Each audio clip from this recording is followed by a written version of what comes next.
2008 से शुरू होता है, जहां यिंगजी अपने क्लासमेट्स को रिहर्सल के लिए बुला रही थी। उस टाइम पे ओलंपिक गेम्स भी शुरू होने वाली थी। सब लोग अपने अपने कामों में बहुत बिजी थे। उस दौरान जियांगी कंप्यूटर की स्टडी कर रहा था। हर किसी की तरह उसके भी कुछ ड्रीम्स थे। शाम को सब तैयारी के बाद ऑफिशियली प्ले शुरू हो जाता है। यिंगजी को सबसे पहले स्टेज पर जाकर खड़ा होना था। पहले तो यिंगजी बहुत एक्साइटेड थी, लेकिन स्टेज पर पहुंचते ही वो काफी नर्वस हो गई। ये सब देखकर जियांगी उसकी हेल्प करता है और उसे उसकी लाइंस याद करवाता है। इस पर यिंगजी खुद को थोड़ा संभाल कर स्टेज पर परफॉर्म करना शुरू कर देती है। ये अपने बचपन की यादें सबसे शेयर करती है कि कैसे बचपन से ये और उसके पांचों दोस्त हैंगटियन सिटी में खेल रहे हैं। उन पांचों के अपने अपने कुछ ड्रीम्स हैं और ये उन्हें पूरा करना चाहते हैं। जैसे खुद यिंगजी का ड्रीम है कि ये दुनिया से इनजस्टिस खत्म कर दे और सबकी हेल्प करे। इसे उस बात की इंस्पिरेशन तब मिली जब ये लोग छोटे छोटे थे और घर में अकेले खेल रहे थे।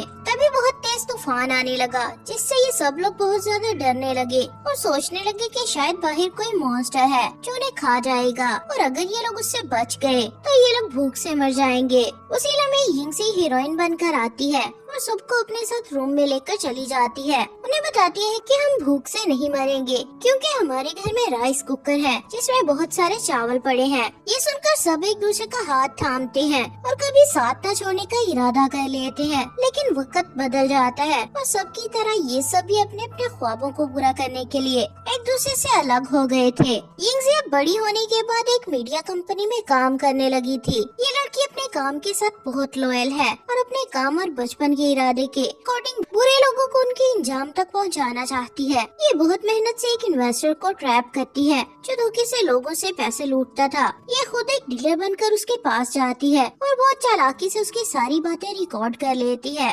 जिसमें वो अपनी सारी काली करतूतों को मान रहा था। अब सबूत मिलने के बाद यिंगजी उस इन्वेस्टर मिस्टर हाउ को एक्सपोज करने की तैयारी करती है, लेकिन जैसे ही ये ऑफिस पहुंचती है तो इसे इसके बॉस खूब डांटते हैं और कहते हैं कि ये सब ड्रामा बंद करो, उल्टा मिस्टर हाउस से माफी भी मांगो। ये सुनकर यिंगजी को बहुत गुस्सा आता है कि सच तो सबके लिए जरूरी है और अगर कोई मुजरिम ताकतवर है तो हमें उससे डरने की क्या जरूरत, हमें तो मिलकर उसका मुकाबला करना चाहिए। लेकिन ये अभी कुछ नहीं कर सकती थी सिवाय अपने बॉस की बात मानने के।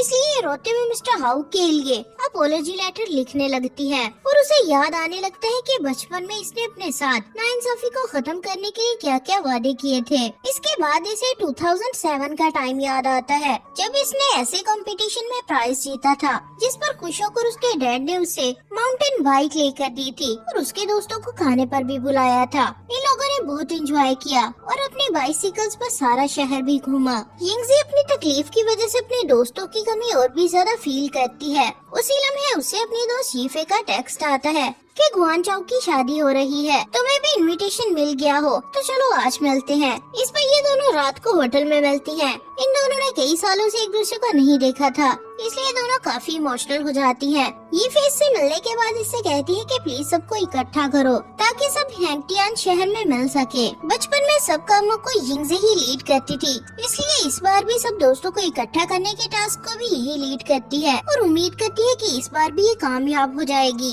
अब यिंगजी घर आती है और आकर मिंगयू को कॉल करती है और उसे कहती है कि गुआन चाओ की शादी है, तुम जरूर आना। मिंगयू बहुत दुखी लगती है और ये बहुत रूड और कोल्ड तरीके से यिंगजी से कहती है कि मैं बहुत बिजी हूँ, नहीं आ पाऊंगी। मिंगयू कॉल बंद कर देती है और अपने रूड बॉस के साथ फिर से काम के बारे में बात करने लगती है। तभी यिंगजी फिर से इसे टेक्स्ट कर देती है और बहुत प्यार से शादी पर आने का कहती है। इसके बाद ये जियांगी को भी टेक्स्ट करती है। जियांगी कई सालों से इसके मैसेजेस रिसीव कर रहा था, लेकिन उसने कभी रिप्लाई नहीं किया था। इसके बाद ये युआन के पास आती है और उससे मिंगयू को ढूंढने में हेल्प मांगती है। युआन उसकी मदद न करने के बहुत बहाने बनाता है, जिस पर यिंगजी को अकेले ही जाना पड़ता है। अगली सुबह ये मिंगयू की कंपनी आती है, जहाँ कंपनी से कुछ एम्प्लॉयज को निकालने की तैयारी चल रही थी। मिंगयू के पास एक एम्प्लॉय आता है जो उसे कहता है कि मैं बहुत मजबूर हूँ, प्लीज मुझे मत निकालिएगा।